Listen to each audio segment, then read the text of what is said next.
안철수와 국민의당. 이게 재밌는 키워드인데. 이것도 1시간짜리인데요. 우선 바른당과 국민의당이 합당을 하기로 한 것은 여의도 정치에서 반문재인 전선을 드디어 형성하기 시작했다. 그리고 어쨌든 자유한국당이 이합 집산을 또 할 겁니다. 지방자치이후에는 책임전가 싸움이 있어요. 거기 또 분열이 일어나거든요. 그 이삭죽기 하겠다. 그래서 튼튼한 보수대 연합을 하겠다. 이것은 뭐냐면 이미 두 정당이 합당을 하겠다. 안철수, 유승민이 한 것은 문재인 대통령에 대한 공격에 총성이 울렸다. 이렇게 생각하시면 되겠습니다. 보수 세력의 대반격이 시작됐다 하는 거고요. 그 일환으로 생긴 것이 중국 한중 정상회담 때 홀대받았다. 혼밥했다. 그리고 기자들이 맞았다. 이런 거에 대해서 문바들의 극성을 부리고 있다. 문바 일배 친박은 같이 청산해야 된다. 이러면서 문재인 지지자들을 이간질시키기 시작했습니다. 그래서 그건 절대 안 된다. 그리고 제가 이제 결사항전으로 저가 또 맞고 막 그랬는데 그래서 언론 쪽 조중동을 비롯한 언론과 SNS 이쪽에서는 문재인 지지자들의 이간질을 시작했다. 그리고 청산의 대상이다 하면서 SNS 공간 속에서의 반격이 그렇게 해서 시작된 거고 여의도 정치에서는 바른정당과 국민의당 보수대 연합을 시동 걸었던 거. 그래서 제가 트위터에서 썼어요. 우리 정신 차려야 된다. 공격이 시작됐다. 그래서 대선 때 반문재인 전선으로 어떻게 한번 해보려다가 실패했잖아요. 근데 제가 2차 시도고 이건 리트라이에 대해서 아십니까? 제시도. 네. 어쨌건 그럼 지금 현재 안철수의 약간 폭주처럼 보이거든요. 막 룰도 규정도 없고 이제 이거 내가 하면 다 되는데 이렇게 돼서 결국에 이제 전당대회를 어떤 방식으로 치르고 어떻게 통과하느냐만 남은 거거든요. 아무리 폭주를 해도 전당대회라는 과정을 안 거치고 합당할 수는 없을 거 아니에요. 지금까지 안철수 씨가 정치권에 입문한 다음에 지금 제일 잘하고 있어요. 본인의 입장으로는. 왜냐하면 계산 다 끝난 거거든요. 왼쪽 진영에서는 죽었다 깨어나도 대선 후보가 될 수 없다. 그러면 오른쪽으로 행군하라. 이거거든요. 그러니까 분열을 두려워하지 말고 나는 오른쪽으로 행군한다. 이미 작심을 한 거예요. 제가 봐도 진보 개혁 진영에서 그가 대선 후보가 될 가능성은 마이너스 100%야. 그렇기 때문에 본인은 정신 차린 거야 이제. 흉내내지 않고. 나는 보수다. 난 수구다. 이 오른쪽하고는 어떤 사람과도 손잡는다. 내 대선 후보를 위해서는. 이렇게 작정을 한 거예요. 제가 봤을 때는. 그래서 안철수가 드디어 정신을 차렸다. 이쪽 기웃거려봤자 누가 알아주지도 않고 지지율이 올라가지도 않고 그래서 오른쪽으로 행군하다가 돌뿌리에 걸려서 자빠질 것이다. 그러면 이제 일부 호남의 국회의원들은 탈당하나요? 탈당이든 아니면 안철수가 나가든 간에 관계없이 우린 너무 쉽게 헤어졌어요. 이제 이렇게 되겠죠. 그 노래를 부르고 다니겠죠. 이게 2018년에 우리가 바라봐야 될 정치 여러 가지 이야기들 중에 가장 중요한 일종 이벤트 같은 걸 거예요. 국민의당은 어떻게 찢어지는가? 합의의원이 정말 되겠는가? 뭐 이런 거. 어쨌건 원칙도 소신도 없이 그냥 대선을 위해서 이합 집산했던 세력들이 어떻게 다시 깨지는지 보는 것도 참 재밌네요. 나훈아는 눈물의 씨앗을 얘기했죠. 예. 저는 분열의 씨앗을 얘기하겠습니다. 예. 국민의당 태생적 한계 자체가 문재인 실호 여당이잖아요. 네. 문재인 반대 클럽이거든요. 맞아요. 정당은 정치 노선과 정체성이 같은 사람들이 모여서 정권 획득이라는 같은 목표를 향해서 같이 뛰는 거거든요. 그 조직이 정당이거든요. 근데 그 사람들은 문재인 싫어요. 요 하나만 갖고 나머지는 다 틀려. 그래서 분열을 안고 출발한 게 국민의당이에요. 그래서 국민의당을 같이 만들면서 분열의 씨가 이미 있었어요. 그래서 저는 시간 문제지 언젠가는 헤어진다. 그리고 여기는 분당을 할 수밖에 없다. 왜냐하면 그들이 분당하면서 통합을 얘기했거든. 지금도 마찬가지예요. 분열하면서 통합을 얘기해요. 그리고 통합이라는 것은 커지는 거잖아요. 많아지는 거잖아요. 근데 이건 마이너스 통합이에요. 형용 모순이야. 뜨거운 얼음이죠. 왜냐하면 이것도 제가 트위터에서 예언했습니다. 바른국민당은 50명이다. 국회의원이. 근데 안철민당, 안철수, 유승민당은 25명 안팎일 거다. 이게 제가 계산을 해서 반쪽 통합이고 쪼개기 통합이고 마이너스 통합이다. 왜 그러냐면 이미 20명이 반대를 하고 있습니다. 국민의당. 20명. 못 가요. 그럼 11명 간다고 치면 지금 11명 바른정당도 황영철 의원이 얘기했어요. 그 안에서도 바른정당과 통합을 해야 된다고 의총에서 발언한 사람들이 5명 있다. 나머지 6명이잖아요. 19 플러스 6 그럼 25잖아. 정확하게 마이너스 통합이지. 반쪽 통합이고. 얼마의 병사를 잃더라도 네. 나는 저쪽으로 갈 거야. 그게 중요한 거 아니에요, 지금은. 그러니까 안철수 의원은 의원 정수 쪽수에 연연하지 않습니다. 네. 어차피 오른쪽으로 행군해야 되기 때문에. 그래서 지방선거 때 자유한국당을 제치고 2등 나는 전략? 장기적으로 보면. 제가 이 시대 참 예언가로서 2016년 12월 7일 날 제가 이 자리에 와서 녹음을 했습니다. 우리 프라님이 물어봤어요. 탄핵 됩니까? 됩니다. 몇 표로 됩니까? 225표로 됩니다. 그렇잖아요? 무서운 분. 무서워 진짜. 그때는 다 이게 탄핵이 될까 말까? 이렇게 했어요. 225표를 내가 일부러 얘기한 거야. 실제는 234표죠. 네. 그러면 1.8% 오차야. 3%는 왜 플러스 마이너스 오차 범위에 있어. 근데 왜 하필이면 1.8%의 오차가 났을까? 박근혜는 18이라는 숫자와 매우 관계가 있잖아. 18년 청와대에서 살다가 18년 운전했다가 18년 정치했다가 그리고 18대 대통령이 됐다가 20대 국회 18차 본회의에서 탄핵됐어요. 그럼 기억력도 무섭네요. 그가 청와대에서 대통령으로 재임했던 기간은 1476일이에요. 이걸 다 더하면 18 숫자가 나와요. 그 그가 18년에 검찰에 조사를 받은 날이 2017년 3월 21일 검찰청 1001호실이었어요. 이 아랍의 숫자 다 더하면 또 18 나옵니다. 그 18년에 이제 선고받는 거죠. 그렇죠. 심지어는 지금요 혐의가 있잖아요. 예. 18개입니다. 그 공범이 18명입니다. 야, 그리고 무섭다, 진짜. 18개 기업한테 774억을 뜯어냈다는 거 아니에요. 774도 더하면 18입니다. 그가 청와대에서 나올 때 탔던 에쿠스 차량 번호 그것도 합쳐도 18이 나옵니다. 아, 무섭다. 우주 기운이다, 이거. 그래서 2018년도에 실제로 18년 선고가 나오지 않을까. 아하. 그래서 이 18이라는 숫자가 완성이 되지 않을까. 진짜 무섭네요. 자, 어쨌든 간에 안철수 스스로는 잘 되려고 한다는 거겠지만 국민적 눈높이에서는 망해가고 있다고 보여지는 이 괴리감 때문에 지금 계속 이 사단이 나는 것 같고요. 자, 다음 키워드부터는 마차님이. 다음 키워드는 홍준표와 류여해입니다. 요거는 전망 이런 느낌보다 그 당시에 그 코미디함을 다시 한번 나누고 싶어서 한번 참 언급하고 싶지 않은 사람들이네. 해주세요.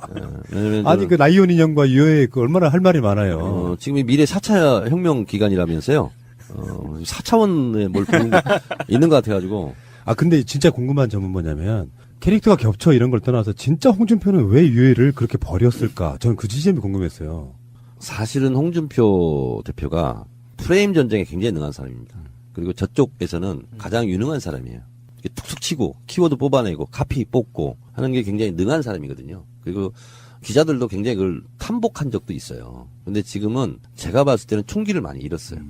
왜냐면 그 한 명 그냥 둬도 큰 문제가 없거든. 물론 이제 좀 성과시키긴 하겠지만 손해보는 장사를 지금 한 거죠. 너무 무리한 거고. 그리고 어쨌든 지금 홍 대표 입장에서는 내 앞으로 다 줄 서. 그래가지고 이제 줄 세우고 지금 하고 있는 거잖아요. 근데 뭐든지 과유불급이라고 오버하면 반드시 부작용이 일어나거든요. 근데 너무 지금 전행을 회두르고 있는 거죠. 그래서 제가 봤을 때는 홍준표는 별로 언급하고 싶지 않지만 제가 봤을 때는 적당불기? 적당불기. 그 나왔을 때 내가 적당불가라고 붙여가지고 족자를 내가 선물하고 싶다.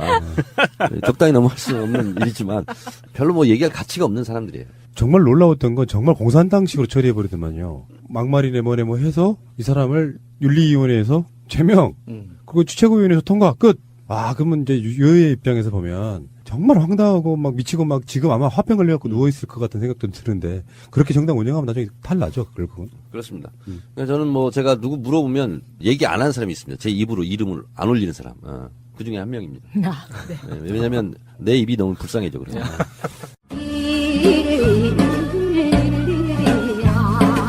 제가 MB의 아바타입니까? 아니면 아니라고 본인이 해명하십시오. BBK라는 수자 자문회사를 설립을 하고 여러분 이거 다 거짓말하는 걸 아시죠?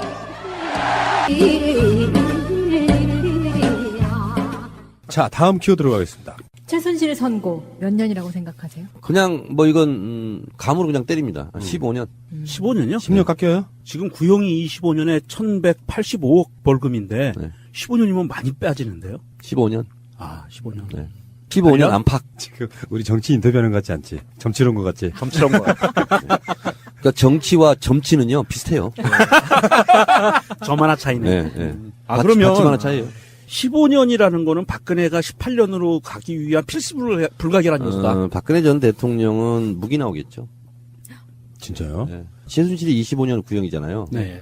박근혜는 35년, 40년 이렇게 할 수가 없어요. 제가 봤을 때는 무기징역 구형이 나올 것 같아요. 그 재판받는 태도가 또 너무 나쁘죠, 지금. 현재. 그것도 가만히 되겠죠. 아, 그렇습니다. 네. 네. 그리고 이제 보통 감경 사유라는 게 있거든요. 감경 사유 중에 중요한 것 중에 하나가 반성, 후회 뭐 이런 거 있잖아요. 뭐 죄송 이런 건데 전혀 그런 게 없잖아요. 재판부로서는 봐줄 이유가 전혀 없습니다. 그럼 박근혜가 감옥에서 나올 수 있는 방법은 정권을 바꿔서 그 정권의 대통령이 사면해 주는 것밖에 없네요. 결론적으로는. 뭐 그렇습니다. 그럼 우리가 최소한 세 바퀴만 돌아도 박근혜는 15년 이상 살게 되는.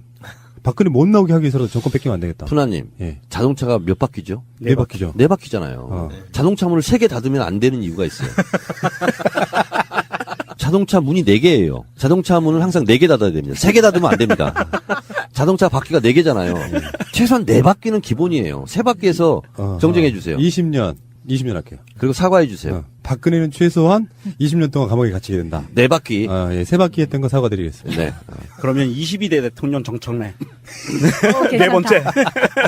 지금이 몇 대죠? 19대. 19대. 너무 20대 됐어. 하면 안 될까? 20대? 20대? 네. 오, 아니, 그것도 괜찮아요.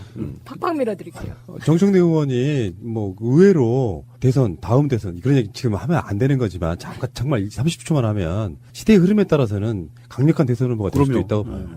프라님, 30초가 아니라 30분을 좀 해주세요.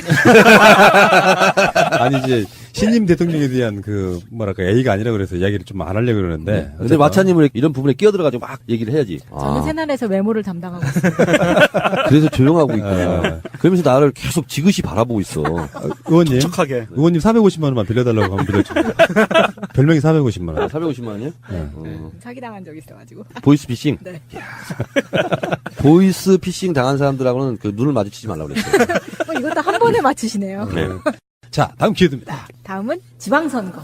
자, 진짜 이게 지방선거가 단순하게 지방 권력 바꾸는 문제가 아니고 올해 지방선거는 문재인 대통령의 개혁이 얼만큼 더 쭉쭉 뻗어나갈 수 있을 것이냐는 그 시험대일 수 있는데 예상은 뭐 완벽한 낙승이라고 하는데 의원님은 어떻게 보십니까? 자유한국당이 지금 보유하고 있는 광역단체장이 6개죠. 그래서 홍준표는 6개를 지키지 않으면 자기가 뭐 그만둘 것처럼 지금 얘기를 하고 있어요. 그럼 6개라고 하면 그 6개는 될 수가 없을 거예요. 인천이 날아가죠. 인천 날라가죠. 그럼 5개잖아요. 5개가 부산, 울산, 경남, 대구, 경북이잖아요. 제 느낌으로는 부산은 우리가 이길 것 같아요. 누가 나와도? 네. 어. 제가 이제 초청 강연을 많이 다니는데요. 주로 이제 경상남도, 부산 이쪽을 의외로 많이 다녔어요, 제가 주로. 근데 부산은 분위기가 확 바뀌었습니다. 그래서 거기는 제가 봤을 때는 좀 승기를 잡은 것 같아요. 부산은 제일 어려운 데가 이제 대구, 경북, 울산 이렇게 되고요. 경남도 해볼 만합니다. 그렇죠. 네, 경남도. 제가 구미에 있는 우리 당원들이 저보고 강연 좀 해달라고 갔더니 저보고 구미시장을 나와주면 안 되냐고.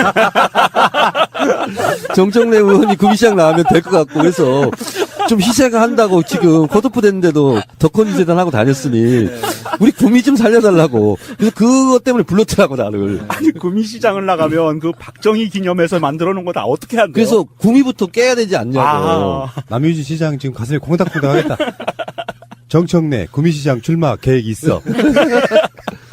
그런데 구미 분들한테 물어보니까 정당 지지율이 자유한국당 우리랑 거의 붙었더라고요. 잠깐 2, 3% 밀린다거나 뭐 그래요. 엄청난 그 정도예요? 거예요. 네, 그 정도예요. 그러니까 경상북도도 지금 그런 상황이라니까요. 경남은 더 좋습니다. 우리 상황이. 그래 본다면 대구, 경북, 울산. 울산이 의외로 힘듭니다. 그게 대구, 경북하고 못지않아요. 울산이. 그래 본다면 제가 봤을 때는 서너 개 정도 자유한국당이 건지지 않을까? 대구, 경북, 뭐 울산. 잘하면. 그래서 우리가 진짜 겸손하게 잘하면 선거와 골프는 머리 쳐드는 순간 진다 그러니까 고개 절대로 쳐들지 말고 자만하지 말고 열심히 묵묵하게 겸손한 자세로 열심히 1심 단계에서 한다면 어쩌면 경남에서도 우리가 이길 수도 있지 않을까. 다른 지역은 웬만큼 자만하지 않고 가면 이길 수 있는데 만약에 네. TK나 이런 데서 기존에 있던 뭐 경북이나 대구시장이나 경남지사나 부산시장이나 울산시장이나 이 중에 의미 있게 한 서너 개 정도를 가져오는 상황이 되면 세상이 어떻게 바뀝니까? 지금도 사실은 이제 뭐 보수의 몰락 이런 건데 제가 봤을 때는 경남 우리가 이긴다. 그리고 뭐 대구 경북도 이겼으면 좋겠는데 대구 경북 정도만 남는다. 보수 세력, 수구 세력, 이 정치 세력들은요, 우리는 이념과 가치를 뭉치지만 저기는 이권을 뭉치잖아요. 이제 먹을 게 없어요. 대거 귀순하지 않을까. 그리고 괴멸 되지 않을까. 이런 생각이고, 저의 뭔 좀 뜬구름 같은 생각이라면 자유한국당은 없어져야 되죠. 네, 그렇죠. 없어져야 되고, 더불어민주당, 정의당, 뭐 이런 데 이렇게 해가지고, 거기서 분할을 하는 게 맞습니다. 진정한 진보와 진정한 보수. 그러는 게 지극히 정상적인 나라의 모습이 아닌가 그런 생각이 듭니다. 그러니까 이번 지방선거 그만큼 중요해요. 근데 만약에 예상치도 못하게 영남 쪽을 제외한 다른 곳에서 몇 석을 가져가는 불상사가 생기면 개혁하기 힘들어져요. 분위기상. 얼마나 그 기세를 올리겠어요. 그래서 이번 지방선거는 감히 새날에 제안할게요. 투표율 올리기 운동을 해야 돼요. 이기고 있을수록 투표율을 올리기 운동을 해야 돼요. 지방선거 투표율이 엄청 낮잖아요. 일반적으로 봐도. 거기에 세부적인 하부 조직들까지 전부 다 저쪽 세력들 빼내야 됩니다. 안 그러면 힘들어요. 까미가 그런 얘기를 했대요. 어제의 범죄를 단죄하지 않으면 미래의 범죄에게 용기를 주는 거다. 그런 말을 했대요. 마찬가지로 지방선거 때 표로 수구 세력 이런 부정의한 불의했던 부정부패 세력을 벌하지 않는다면 단죄하지 않는다면 그들에게 미래의 용기를 주는 거죠. 말씀 한마디 한마디가 어록이잖아요. 정청래 어록.